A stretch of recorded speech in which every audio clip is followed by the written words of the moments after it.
Welcome to மகை maths class. நீங்கள் நம்ம என்ன பார்க்க போகிறோம்னா 6ஆம் வகுப்பு 3ஆம் பருவம் முழுக்கல்ல பயிற்சி 2.2ல் 10வது கணக்கு தான் பார்க்க போகிறோம். இதுக்கு முன்னாடி 9வது கணக்கு வீடியோ போட்டிருக்கோம். அதோட லிங்க் டிஸ்கிரிப்ஷனில் இருக்குது. பார்க்காதவங்க போய் பார்த்துட்டு வாங்க. இப்போ கணக்கு பார்க்கலாம். 10வது கணக்கு PQRS ஆகிய ஓர் எண்கோட்டில் உள்ள 4 வெவ்வேறு முழுக்களையும் குறிக்கும் பின்வரும் குறிப்புகளை பயன்படுத்தி இந்த முழுக்களை கண்டு அவற்றை ஏறுவரிசையில் எழுதவும். இந்த 4 கொஷினை இந்த 4 ஸ்டேட்மெண்ட் கொடுத்துருக்காங்க. அந்த ஸ்டேட்மெண்ட்டை வச்சு இதை நம்ம ஏறுவரிசையில் எழுத சொல்லியிருக்காங்க. ஃபஸ்ட்டு ஒரு எண்கோடு ஒன்று வரைஞ்சிருவோம். வரைஞ்சிட்டு இதில் 0 இருக்கா? 0 இருக்குது, இந்த கொடுத்துருக்காங்க. அந்த 0 இங்கே போட்டுருவோம். ஃபஸ்ட்டு ஸ்டேட்மெண்ட்டை பாருங்கள்.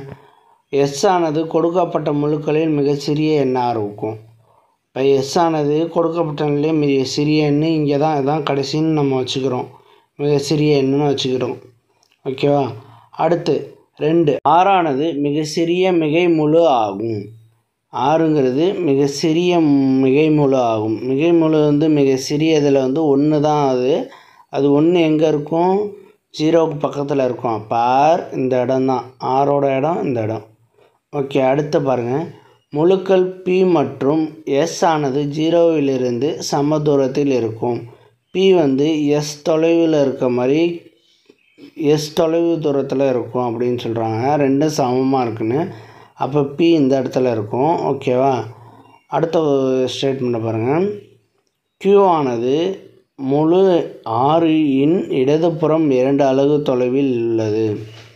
Q ஆனது 6இன் இடதுபுறம் 2 அலகு தொலைவில் உள்ளது அப்படிங்கிறாங்க. அப்போ 2 அலகுகள் தள்ளி போடணும். நம்ம இங்கேருந்து 2 அலகுகள் 6லேருந்து. இப்போ இங்கே ஒரு இதை குறிச்சிக்குவோம். இப்போ 2 அலகுகள் 1 2 அலகுகளில் என்ன இருக்குது? Q இருக்குங்கிறாங்க. ஓகேவா? இது அப்படியே எடுத்து எழுதணும்னா ஏறுவரிசை தான். S less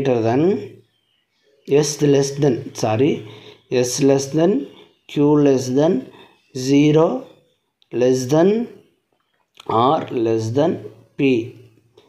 இப்போ நம்ம இதை ஏறுவரிசையில் எழுதியாச்சு. அவங்க கொடுத்துருக்க ஸ்டேட்மெண்ட்டை வச்சு நம்ம இந்த நம்பரில் எல்லாத்தையும் ஏறுவரிசையில் எழுதிட்டோம். அவ்வளோதான் அந்த கணக்கு. நெக்ஸ்ட் வீடியோவில். இந்த வீடியோ பிடிச்சிருந்தா லைக் பண்ணுங்கள், கமெண்ட் பண்ணுங்கள், ஷேர் பண்ணுங்கள், சப்ஸ்கிரைப் பண்ணுங்கள். அந்த பெல் பட்டன்